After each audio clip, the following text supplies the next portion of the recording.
como modelo de relaciones de tus parientes. ¿Cómo voy a organizar a mi esposa y a mis hijos? ¿En oikoi? No, dicen los romanos. Las mujeres tienen demasiadas libertades en los oikoi. En esclavitudes. ¿Cómo se dice esclavitudes? En familia. Esclavitudes, familia, famélicos, hambrientos, famelus, fame, hambre. Y entonces se inventa por primera vez organizar a mis parientes como esclavos, o sea, en familias. Famelus. Y familia, el plural, muchos esclavos. Y entonces decíamos allá, pater familia es el dueño de los esclavos. El dueño de los esclavos. La ley dice que las mujeres nunca alcanzarán la mayoría de edad. Abole las leyes griegas, donde sí la alcanzaban, donde podían ser dueñas, antes de Pericles, ¿no? Y dice que el hombre alcanzará la mayoría de edad hasta que muera su papá, hasta que muera el padre. Y entonces imagínense la situación psicológica de un hombre de 40, con su padre fuerte, fuerte como roble, de 60. Nada podía poner a su nombre el Señor. Incluso la esposa tenía que venir a nombre del padre. Y eso le daba autoridad al padre para decir, a ver, hoy me toca con tu mujer, quítate, es mía. Y te lo compré. Y entonces, el pater familia tenía derechos corporales sobre todos los que vivieran en su casa. ¿Y derechos corporales qué quiere decir? Podía rentarles como esclavos, prostituirles, cortarles una mano, golpearles hasta la muerte o matarles. Y no había ley que castigara al padre. ¿Por qué?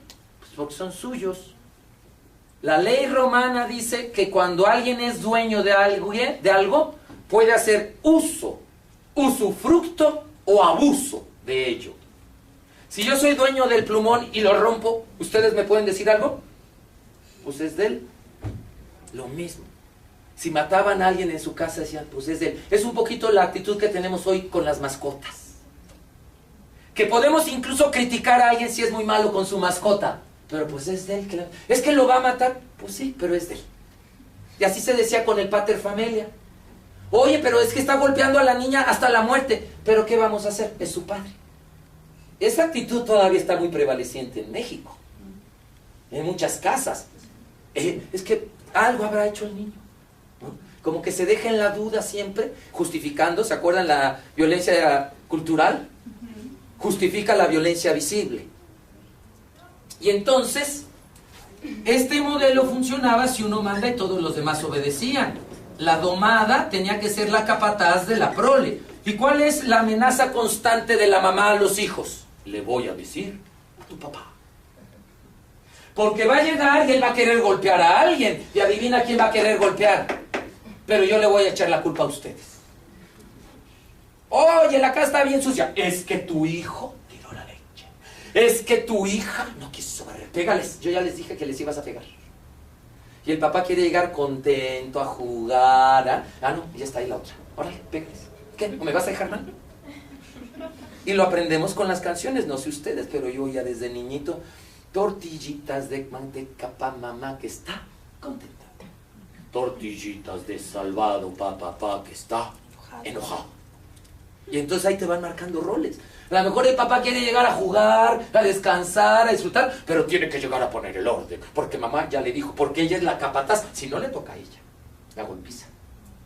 Y entonces se vuelve, dice Monseñor Helder Cámara, obispo de Recife, Brasil, la familia es una espiral de violencia. Y no acabaremos con la violencia, dice Monseñor Helder Cámara, hasta que acabemos con la estructura familiar. Hay que acabar con la estructura familiar esclavista, donde uno manda y los demás obedecen. Y si se va papá, ¿quién queda en su lugar? Y a veces es peor que papá. Y si no está papá y mamá, ¿quién queda en el lugar? El mayor o la mayor. O quien traiga el dinero a casa. Y se vuelve una espiral de violencia. Es allí donde aprendemos la violencia. En el modelo de la familia tradicional. Conservadora, autoritaria. Donde tú no puedes ser tú, donde tienes que obedecer nada más y callarte la boquita. Ajá. Es ahí donde la aprendemos, por favor. Y luego queremos rescatar esta familia. ¿Para qué? Mejor ya evolucionemos. De ahí venimos saliendo. Pero entonces persistió todo lo romano, digo, de hecho, bueno, hablamos romano. Derecho romano. Pues la familia mexicana, el derecho mexicano está sustentado en el derecho, en esta ley. Y dice la ley que las mujeres sí se pueden divorciar. Pero si se divorcian, ella se llevará su carga. Carga en latín se dice monium. Ella se llevará la carga de su matriz. ¿Quiénes son? El matrimonio. La carga de la madre. Lo que le toca a la madre. ¿Y qué le tocaba al papá en el divorcio? El patrimonio. ¿Y entonces qué se llevaba el señor al divorciarse? Los bienes. Los bienes. ¿Y la señora? Los hijos. ¿Y entonces se acuerdan cómo ellas no podían ser propietarias? ¿Se acuerdan que se les abolió? Entonces no podían comprar casa nunca ellas. Y las enviaba el gobierno a vivir al barrio de las prostitutas, las divorciadas. Y se llamaba suburra. Suburbios, suburra, abajo de la ciudad, suburbe, abajo de la ciudad. Y entonces se las llevaban a las divorciadas a vivir a suburra, y ahí no entraba la policía. Eran tan gandallas y tan delincuentes en esa zona que la policía ni entraba. Imagínense una mujer llegando ahí con 8 hijos divorciada, pues la secuestraban, violaban, raptaban a sus hijos, y entonces muchas mujeres ya ni se divorciaban. Luego, también la ley de las 12 tablas prohíbe a los hombres casarse antes de los 30 años. Prohibido antes de los 30 los hombres. Y las mujeres prohibido casarse después de los 14. Entonces casaban chavitas de 12 con un señor de 30, 40, 50 o 60. ¿Qué poder le dejas a la chavita? La hace pomada. Y un poco todavía hoy se dice, ¿no? Qué bueno, así la va a hacer a su modo. ¿No? Y entonces muchos papás decían, oye, pero es que mi hija apenas tiene 7. Sí, pero ya me la pagaste, ya me diste la dote, ya me la llevo, porque el papá tenía que pagar al novio. Para que se llevaran a las mujeres, el padre tenía que pagar. Ajá. Y entonces se llamaba dote. Y entonces te pido que no te la lleves hasta que menstrue. Espérate que crezca tantito, porque se las querían llevar de 4 años, de 6 años, de 7 años, de 8 años, porque ya estaban casados. Y entonces la ley dice que si el padre de la muchacha lo solicita, ella puede quedarse en casa con el padre hasta la menarquia. Pero ya está comprada, ¿no? Ya está apartada. Y entonces la ley obligaba a ponerle el grillete de los esclavos a la niña ya casada, a la desposada. La que todavía no menstruaba y ya estaba casada, a la desposada. ¿Cómo saber que una niñita ya era desposada de alguien? Porque llevaba el grillete de los fámelus. Los romanos tenían 2 tipos de esclavos. Los que nacieron de esclavo y esclava le llamaban servus. Servus. Y de ahí viene sirvienta, sirvientes, siervo, servidor. ¿Y qué eran ellos? Pues eran esclavos que los podías mandar al, ¿cómo se dice el mercado en náhuatl? Tianguistli. Entonces le podías mandar al tianguistli y no se te echaba a correr. Hasta el cambio te traía. Porque los servus nacían de esclavo y esclava y creían que su misión en la vida era ser el mejor esclavo. El famelus era alguien que ya había sido libre y había sido esclavizado por deudas o por guerra o por algo. A ese no lo podías mandar al tianguis. ¿Qué pasaba si lo mandabas? Se te echaba a correr. Y entonces les ponían un grillete en el cuello o en la pulsera, que todavía le llamamos esclava, o en la pulsera del pie o en el dedo anular.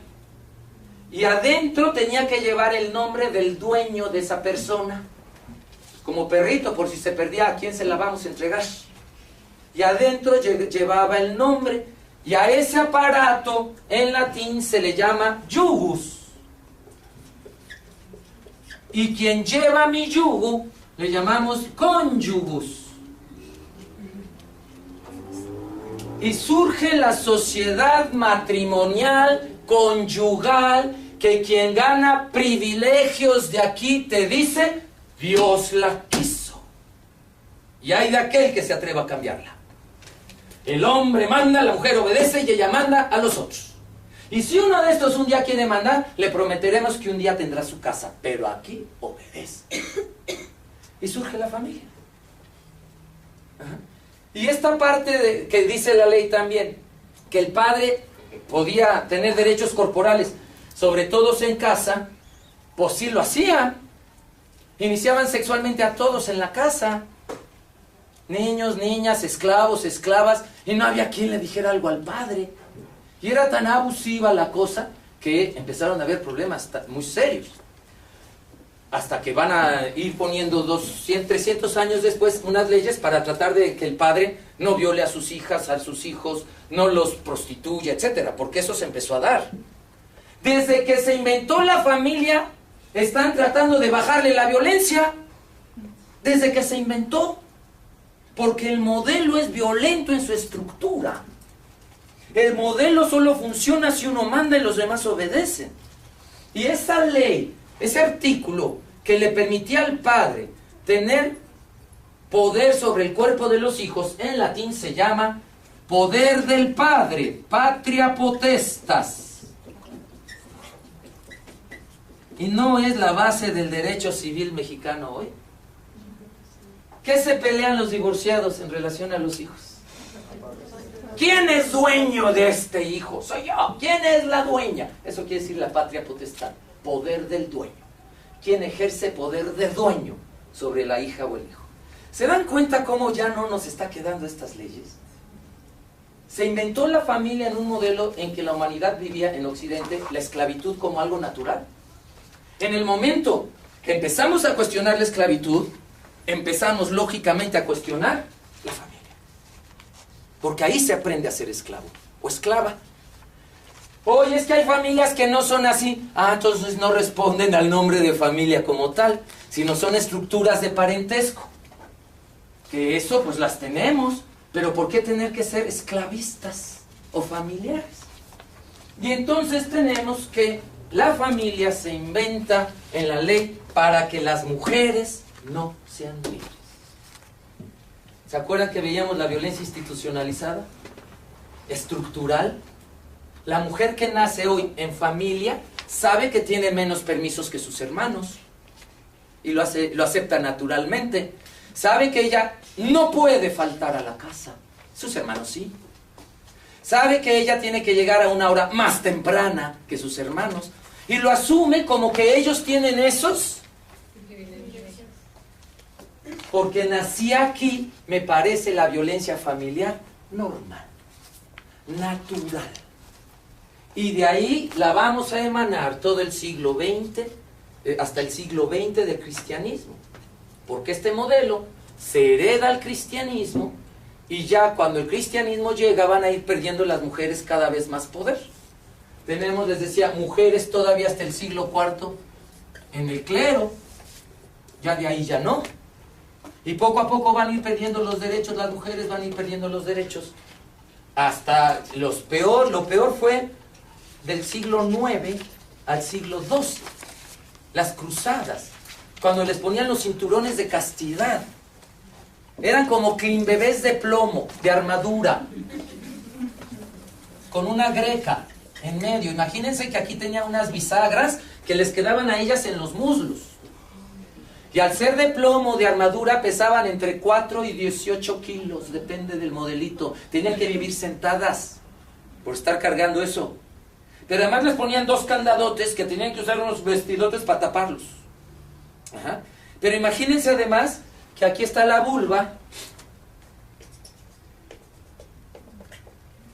meato urinario, el orificio vaginal, aquí está el ano. Entonces todos los desechos de orina, sangre menstrual, o heces fecales iban quedando y muchas mujeres morían de gangrena. ¿Cuánto tardaba el don en las cruzadas? A veces no regresaba. 7 años, 5 años, 20 años. Imagínate que la mujer esta tuvo la suerte que su marido en 20 años regresó. Viejo, viejo, la llave. Y el otro, ay, vieja, la llave. Y entonces había que serrucharlas. Y muchas morían en la serruchada. Muchas se desesperaban porque les avisaban que el marido murió, lo que fuera, o la desesperación, y ellas mismas se lo querían arrancar y se mataban. Ajá. Entonces, ¿cuándo fue lo peor del cristianismo contra las mujeres? Siglo X, siglo XI, siglo XII. Las mujeres eran prisioneras de los señores. Y en el siglo XII empiezan a pasar cosas muy interesantes. De hecho, hay hasta una enciclopedia de 3 tomos de George Duby, de Editorial Taurus, que se llama Mujeres del siglo XII. Empiezan a salir de su opresión con unas ideas muy creativas. Solo algunas.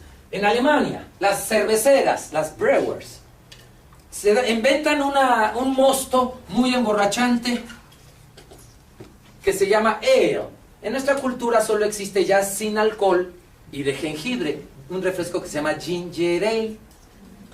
En Alemania era un mosto muy emborrachante de la cerveza.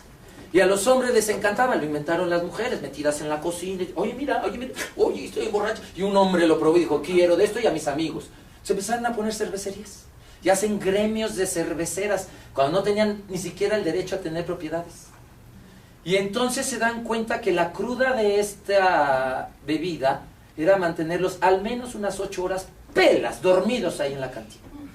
Y una de ellas, que sabía leer y escribir, vio quién era el tipo y dijo, el esposo de fulanita tal, sí, quiere leer y escribir ella, ¿verdad? Sí, llámala, le enseñamos en lo que se despierta este.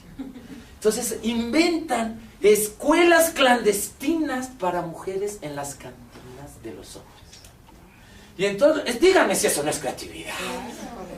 Y entonces los hombres que se emborrachaban iban por sus mujeres para enseñarles a leer y escribir en la trastienda de la cantina, que se va a ir convirtiendo en escuelas para mujeres. Y así las alemanas van a empezar a tener ideas, sin confrontarse con el macho, para no generar más violencia, pero al mismo tiempo para ir liberando y empoderando a otras mujeres. Así vieron muchos ejemplos. En Venecia, las mujeres, en 1294 se funda siglo XIII, siglo XIV, la República Independiente de Venecia. Y a las mujeres no les dejan más que el derecho de heredar los bienes de su marido. Pues ella no tenía nada. Y ella podía hacer testamentos embarazada o viuda. Y pues ya había viuditas de 14 años, 15 años, 17 años. Y entonces una de ellas, una embarazada, se le ocurre, doña Pierina Morosini, decir, si me nace niña, le heredo el derecho a leer y escribir que tiene su padre. Y en vez de heredar cosas, adivinen qué empezaron a heredarle. Derechos. Y que le nace niña. Y ya no había para atrás, era legal. Y entonces, pues esto corrió como pólvora y todas las embarazadas empezaron a hacer testamentos. Si me nace niña, le heredo el castillito que tiene su padre, le heredo el derecho de propiedad que tiene su padre. Y le empezaron a heredar derechos. Y entonces, 2 siglos después, en Venecia, ya todas las mujeres saben leer y escribir. Son propietarias. Hasta tenemos una ministra de Relaciones Exteriores que es prostituta, Verónica Franco. Poetisas, amas de casa, Moderata Fonte. Ajá. Pero luego llega la Inquisición, cuelga 300 de ellas y vuelve a prohibirle a las mujeres leer y escribir, siglo XVI. Y siglo XVII, XVIII y XIX, otra vez las italianas, prohibido entrar a la universidad, hasta que en el siglo XX se les vuelve a permitir. Es hasta el siglo XX que se han concretado las reformas que permiten a las mujeres salir de la opresión milenaria que tenían. Y es hasta el siglo XX que empiezan a haber leyes de protección reales, a partir sobre todo de la Declaración Universal de los Derechos Humanos. Es decir, tenemos apenas 50 años. Compárenlos con 5,000. Ajá. Por eso yo les digo, quien crea que la Inquisición no puede volver, que no sea ilusa. Basta con ver la historia y ver que a las mujeres les han podido quitar sus derechos ya ganados. A las atenienses les prohibieron votar. Y en 1953, ay, bien lindos los hombres, les otorgamos el derecho al voto. No, compañeras, lo reconquistaron. La pregunta es, ¿por qué lo perdieron? Porque como perdieron todos los derechos, hoy los pueden volver a perder. Y hoy hay mujeres peleando para que tú los pierdas. No solo hombres machos, mujeres con el machismo introyectado. Ajá. Entonces la violencia no es natural. La violencia de género es una construcción social a través de eventos históricos, políticos, económicos, legales, que podemos ir rastreando perfectamente dónde, cuándo y quién hizo esas leyes contra las mujeres. Termino con una frase de los concilios. La Iglesia Católica, para que la gente se la creyera, obligaba a terminar con una frase en los concilios: y enseñaréis que siempre fue así. Ajá. Entonces, por ejemplo, cuando en el concilio de Florencia se inventa el sacramento del matrimonio por primera vez, termina diciendo: y enseñaréis que siempre fue así. Y entonces hoy hay gente que cree que el matrimonio es desde el principio, o que mismito Jesús lo fundó, cuando pasaron más de 1500 años para que eso sucediera. Y lo peor es que hay gente que cree que lo que dicen los concilios pues es palabra de Dios. Ajá. Y entonces lo quieren vivir a rajatabla, o lo sienten con culpa a rajatabla. Es bien importante aprender la historia de la violencia, la historia de las mujeres. ¿Para qué? Para que nos demos cuenta que no siempre fue así. Gracias.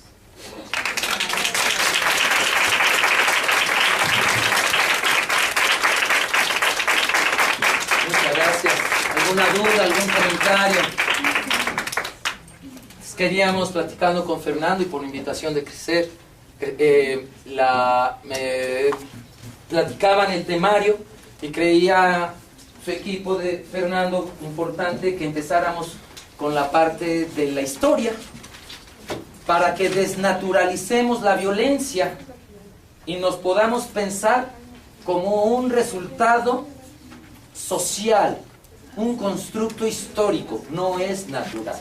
Entonces por eso fue esta clase, digamos, un poquito corriendo, un poquito la introducción que hizo Fernando, adelantó. Hay dos documentos que escribí yo en su carpeta. El primero es la historia de la diversidad sexual, es un manual que Mexfam va a publicar para sus trabajadores y trabajadoras de sus clínicas, para que puedan atender sin homofobia, sin lesbofobia, sin transfobia.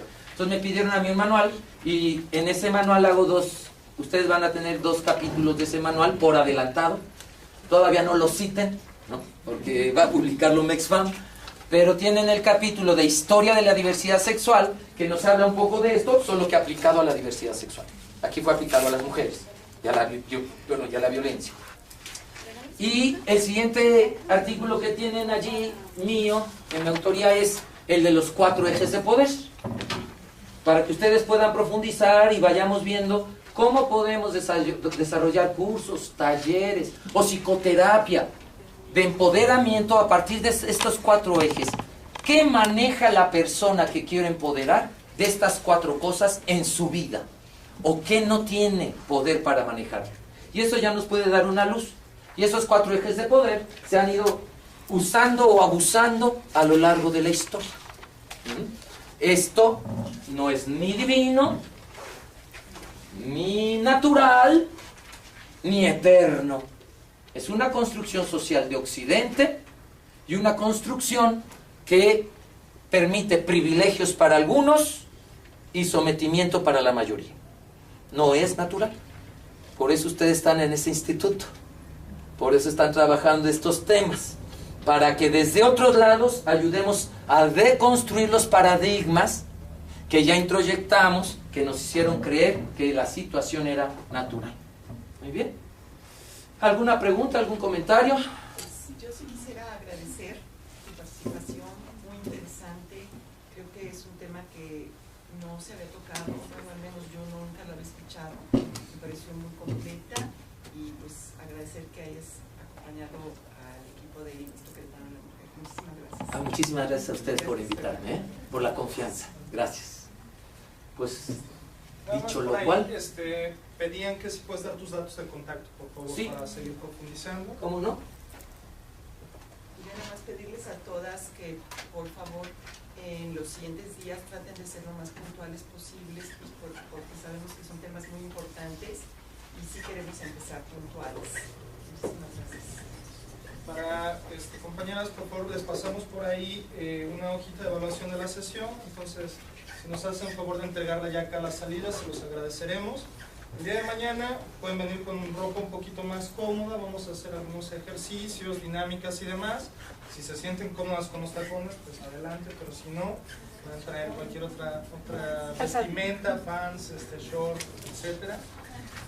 Y el día de mañana estaremos trabajando más específicamente con derechos sexuales y reproductivos y los solones de las sexualidades. Aquí está mi nombre, es Juan Carlos Hernández Meijueiro, así estoy en el Facebook. Mi correo electrónico y mi organización es un instituto que se llama Instituto Oikos Centro Integral, y así lo pusimos pegadito en el mail, Oikos Centro Integral, sin rayas, sin separaciones, sin guiones, oikoscentrointegral @hotmail.com. Y también en el Facebook tenemos un muro con Oikos Centro Integral, ahí anunciamos nuestros cursos, nuestros talleres, lo que trabajamos, psicoterapia, ahí lo que ustedes vayan necesitando y nosotros podamos apoyar, ahí nos encuentran. Déjenme dejarles un teléfono, 4992 3986, es el instituto. En el Distrito Federal es un Nextel. Muy bien. Pues nada más. Pues bueno, muchas gracias. Nos damos otro aplauso y ahora sí, quien se quiere retirando. Mañana, ¿a qué hora es la cita? 8 en punto de la mañana. Mañana a las 8 en punto.